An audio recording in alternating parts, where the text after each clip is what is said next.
One of Fallout 76's greatest redeeming features is that it is so far away from being the worst Fallout title. Thankfully, that award goes to Fallout Brotherhood of Steel. Let's go kill some ass motherfuckers. But that doesn't stop a ton of people from hating on it, and while I agree the hate was initially deserved on launch, I think the game is in a much better state now. For one, it's actually playable. That's a great start. Jokes aside, I'm going to provide 5 reasons on why Fallout 76 isn't that bad. Disclaimer, I only started playing when the Wastelanders update released, so I do have some bias, as I luckily never had the experience of playing the game at launch. It has human NPCs now. While I understand the narrative reason why NPCs were omitted from the game's launch, 1. The Appalachian region was undergoing a major workforce change from human workers to automated workers, and 2. A second apocalyptic event occurred after the Great War, the Scorched Plague, which either killed the locals or forced them to leave. I still think that there should have been someone. Someone outside the Vault Dwellers of 76 should have been in the game. It's hard to believe that there wasn't any ballsy scavengers looking for some things to sell, or even remnants of a small faction trying to do what the Vault Dweller eventually does in stopping the Scorched Plague. I understand that we see deceased remnants of those who tried to save the region, but come on, not a single survivor on launch? Anyway, the Scorched Plague was dealt with, people came back. Wastelanders wandered back to the once abandoned region and set up shop. I love it. You can trade with them, form alliances, help them with quests. It's great.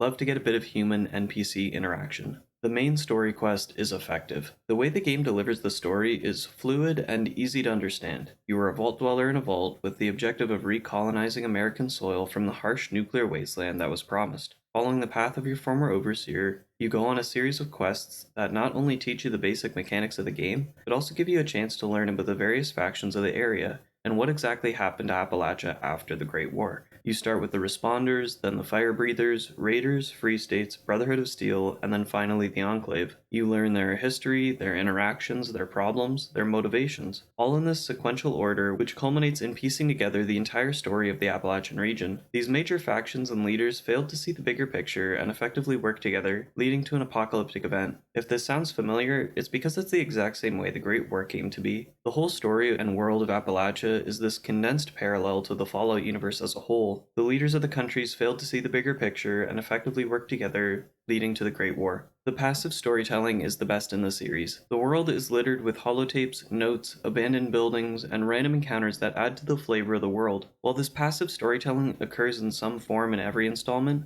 I believe 76's is the most refined and likely the best. And you want to know why I think that? Because you're given the opportunity to find it all yourself. And sure, while there are plenty of side quests and events that lead you to investigate certain areas of the game, discovering the actual stories of these locations is up to you. For example, the Alpine River Cabins. There's no quest, event, or any reason the game gives you to explore it. It's a place that you may or may not encounter during your travels. Nothing leads you there, yet it's got a great story, yours to discover. Or another example, the Black Bear Lodge. And yes, while there are quests that take you there, they have nothing to do with the sickening background of the location. That's for you to explore and find out. While these examples aren't exclusive to Fallout 76, like New Vegas has the animal husbandry farm, I find 76's world to have more of these fringe, optional storytelling moments. Hey, editing Nord here. I just wanted to get ahead of the comments because I feel like this might be the most polarizing point in the video. I'm not saying that past Fallout games have bad storytelling or have bad passive storytelling moments, merely the lack of traditional storytelling conventions in Fallout 76 makes providing alternate ways of telling a story a necessity. The gist of this point is that because one of Fallout 76's initial design philosophies included the lack of human NPC quest givers, the designers and writers were forced into embracing unconventional ways of telling the game's story. While passive storytelling isn't bad, and in fact some games are great because of it, the use of it as a primary narrative device is odd for most Fallout fans and can make 76 feel like it's part of a different franchise entirely. Anyway, I hope that cleared some things up. Let's continue with the video. It's a living world. Fallout 76 has received 11 updates to date. With each update comes new information on the ever-expanding world of Fallout. When the game originally launched, it was set in the year 2102. Now the year is 2104.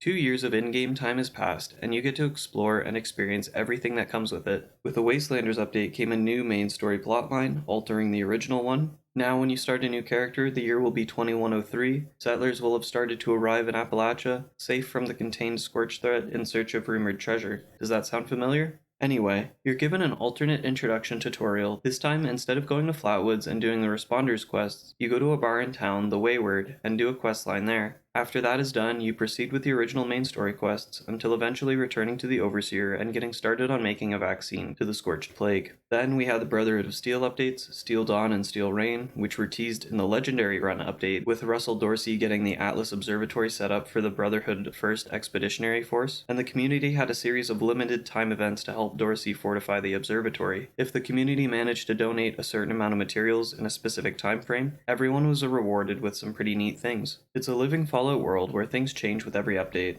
It's pretty cool. It's the closest thing to pre-war we will likely ever get. Appalachian society restarted itself pretty quickly after the Great War, like the Charleston Herald emergency government was working as early as 2 days after the bombs dropped. Because of this, we get a ton of info on what life was like pre-war, what life was like just after the war, and how it went oh so wrong, oh so fast. It's a Fallout lore fiend's dream. The events of 76 are happening only 27 years after the Great War, which is the earliest any Fallout game has ever taken place, meaning that it's providing the most reliable and up-to-date information on the early world of Fallout, meaning that we're not scouring 200-year-old hospitals, but locations that were very recently occupied and in working conditions pre-war. We're not meeting descendants of post-war survivors, we're meeting the post-war survivors. It's an ambitious setting, and I'm glad I get to experience it. There you have it, 5 reasons why Fallout 76 isn't that bad. With all this being said, it's not a perfect game, there are some flaws, and I can empathize with anyone who's had a sour experience with it. So maybe next time I'll make a video about the inverse, titled 5 reasons why Fallout 76 isn't that good. Don't forget to subscribe, like, and comment. Take care, folks. You know damn well what I'm talking about. The bomb. You're trying to blow it up. Have you lost your goddamn mind?